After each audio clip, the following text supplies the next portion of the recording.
Let's jump right into this explainer. Today we're looking at the fascinating life, the brilliant mind, and the completely radical ideas of Jeremy Bentham. We're talking about an 18th and 19th century English philosopher, jurist, and social reformer who basically took the traditional ways of thinking about law and morality and flipped them entirely upside down. But before we even touch his legal theories, just ask yourself, what kind of philosopher leaves strict, legally binding instructions for his body to be dissected, permanently preserved as a stuffed auto icon, and then wheeled out for parties after his death? I mean, to understand the mind of a guy who makes that his bizarre final act, we really have to dig into his revolutionary, hyperlogical worldview. Here's the agenda for today. 1. The greatest happiness principle. 2. Rejecting natural rights. 3. The radical social reformer. 4. The panopticon prison design. And 5. A truly utilitarian legacy. Section 1. The greatest happiness principle, the foundation of utilitarianism. Bentham is basically the founder of modern utilitarianism, and he wielded this theory like an absolute weapon against the dusty, traditional, and, let's face it, often cruel status quo of his era. The crucial takeaway here is that for Bentham, morality wasn't some vague spiritual concept. No, it was a calculation. He defined this fundamental axiom: it's the greatest happiness of the greatest number that is the measure of right and wrong. So for him, every single law, every punishment, every social institution had to be measured mathematically by whether it increased overall societal happiness or decreased pain for the majority. He even mapped out a procedure for this called the philosophic calculus to literally measure the intensity, duration, and certainty of pain and pleasure.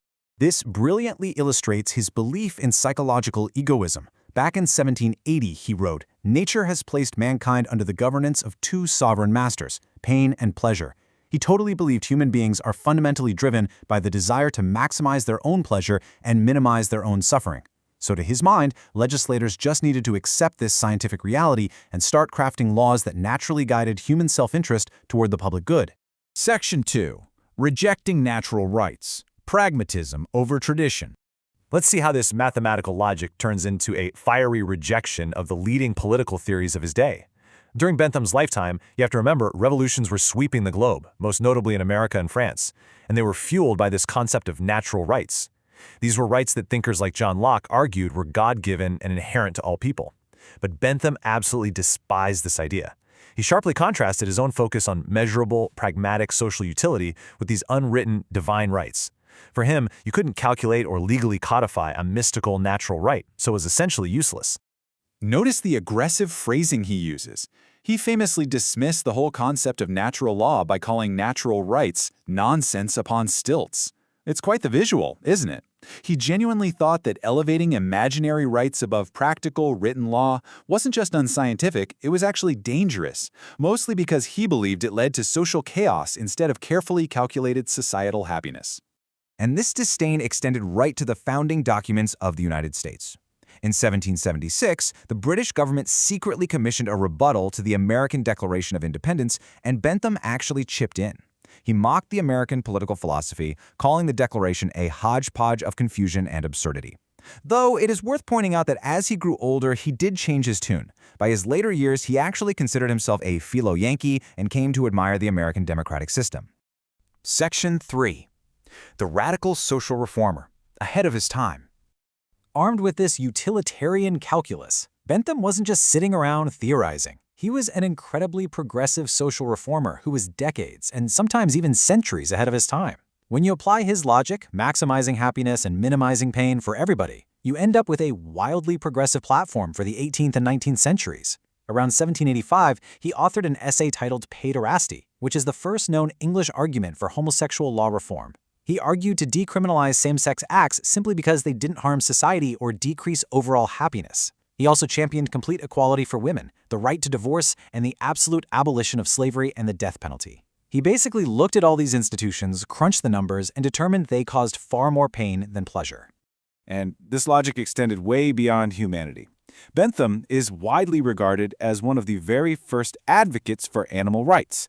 He took his pain and pleasure axiom and applied it directly to animals, pointing out that intelligence shouldn't be the barrier to legal protection. He established this profound ethical benchmark, stating, "The question is not can they reason, nor can they talk, but can they suffer?" And honestly, that's a benchmark that still heavily drives animal rights movements to this day. Section 4. The Panopticon Prison Design, Architecture of Utility. Now, Bentham didn't stop at writing philosophy. He actually tried to physically build it through a revolutionary and deeply controversial prison design. The Panopticon was meant to be the ultimate utilitarian institution. The design was essentially a circular compound with a central observation tower. The genius of it, and maybe the terror of it, was that the watchman in the tower could clearly see the inmates, but the inmates could never see the watchman. Because prisoners never knew if they were being watched at any exact moment, they'd have to behave as if they were being watched all the time. By leaving the watching to the watched, his design aimed to radically reduce state expenses, requiring way fewer staff while maximizing constant oversight. He was totally obsessed with this. He spent 16 years trying to convince the British government to build it. He even offered to be the manager, or the jailer, totally for free, boasting that the whole thing would cost nothing to the nation. Ultimately, the government dragged its feet, and the prison was never fully built the way he envisioned it, which absolutely devastated him. But the Panopticon went on to deeply influence modern disciplinary institutions. In fact, 20th century philosophers like Michel Foucault famously used Bentham's design as the perfect metaphor for the modern surveillance state. Section 5. A truly utilitarian legacy, from welfarism to the auto icon. Let's wrap things up by looking at the enduring and wonderfully eccentric legacy he left behind. Bentham's intellectual fingerprints are quite literally everywhere. He actually coined the word codify during his aggressive push to turn messy common law into clear written statutes. His utilitarian logic sparked vital reforms in education and workhouse management, reshaped poverty laws, and even helped establish the Thames River Police in 1800, which was the UK's first preventative police force. On top of all that, he laid the heavy groundwork for modern systems of liberal welfarism and economics. Thinkers who followed him, like John Stuart Mill, would take Bentham's solid foundation and soften it up a bit to help shape modern democratic policies. But true to his hyper-logical utilitarian core, Bentham believed that even in death his body should serve a pragmatic, public utility. In his 1832 will, he asked his friends to dissect him for medical science, which, by the way, was a highly unusual and deeply stigmatized practice at the time. Then he left strict instructions to put his skeleton together, dress it up in his black suit, and seat it right in his favorite chair. He wanted to be a physical memorial to his own philosophy, something he termed an auto-icon. And the crazy thing is, they actually did it. His preserved auto-icon remains on public display to this very day at University College London. They fitted him with a wax head, though. His real mummified head was kept in the exact same glass case for years until, well, student pranks forced the university to finally lock it away. It's slightly macabre for sure, but it's such a brilliant, tangible testament to a life entirely dedicated to maximum rational utility. Which brings us to our final thought. Bentham looked at the often brutal, unscientific world of the 18th century and demanded that we measure right and wrong by actual human well-being. So as you look at the systems governing our world today, our economies, our prisons, our laws, ask yourself, if we ran them through Bentham's calculus, do they truly serve the greatest happiness of the greatest number? It's a tough question, isn't it?